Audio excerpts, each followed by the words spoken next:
should have seen this one when they brought it in. You get a lot of them like it. Cars whose drivers haven't recognized hazards in time. You see, it takes all your senses to spot driving hazards, and it's not as easy as you think. Let's take a drive and see how many hazards you can identify.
So, how many hazards did you see?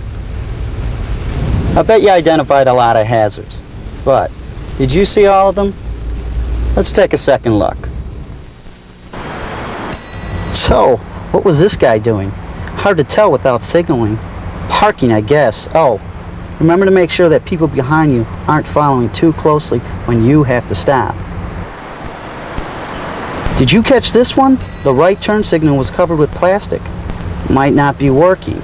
with the unsecure load in the back, something could fall out, or the wind could blow that box out. And whoa, really hazardous action there. No signal, then changed his mind about exiting. You had the green light here, but could you see all those pedestrians crossing against the light? Kinda hard to see with this truck in the way. You're right, a railroad crossing is always a hazard, especially with hurrying pedestrians and even cars trying to beat the train. Did it seem all clear to you after the train passed? What would happen if this guy on the bike had lost his balance? You got it. He could have fallen in the path of your car. Whenever bikes are sharing the road with other vehicles, you gotta stay alert. Yep, road construction presents a hazard. The workers have their mind on the job and not on you. The construction vehicles are big and can block your vision. If you had someone on a bike, well, he's liable to get mixed up in the whole mess. Oh, you thought this was just another busy street. Well, with all these stores and parking lots, there are drivers entering and exiting the road all over the place. Nice area, except with all the trees and bushes, it was hard to see cars, pedestrians, and animals. Whoops, this driver wasn't looking, nearly pulled out in front of that car. Did you see the store on the left? When cars leave there, they'll be backing into the road, a hazard for anyone coming in that direction. And then there's farm equipment that's just too big for the road it's traveling on. This driver drifted into our lane. We had no shoulder and no escape route in case the car kept coming. Did you notice any hazards here? When you're out where it's less populated, sometimes people have to get their mail from a box at the shoulder. So what if they're reading their mail and not watching where they're going? Now with motorcycles, you may have noticed 4 things. They can be hard to see. They don't always ride in the left of their lane. They can stop at any time, and they're not as protected as you are in the vehicle. Oh, and any mistake they make can be real serious, real fast. And he's off. Sometimes drivers react erratically when they see animals, so you have to watch out for the humans and the animals. Notice the truck on the right? It pulled over in front of you and didn't leave a lot of room. Hopefully the load is tied down. What about this truck? The heavy load is too high in the air, making it unstable. And that's a hazard too, changing lanes without signaling. While you were giving the government more money, did you watch out for any of its employees? At toll plazas, lots of times they're working around the gates. I always feel bad for people with broken cars. But they're a hazard too. The passenger could easily step into traffic while they're trying to get the car running. Our bus is great. With these big behemoths, you never know what they're hiding. Pedestrians getting off, or even another bus ready to pull out into traffic. I love kids, but not when they're pedestrians. Did you know that when they're having a good time goofing around, they create hazards too? Never a dull moment in the city. You've got your pedestrian hazards. You've got your bicycle hazard. Your rollerblader hazard. And a vehicle with faulty brake lights, usually when you least expect it. You saw the emergency gear. That's an easy one. But you also got to navigate this double-parked truck. And watch out for the cars that pulled over and now want to get back into traffic. So, how many hazards did you miss the first time? Yeah, there are a lot of hazards out there, but you can learn how to recognize all of them if you use your sensibilities.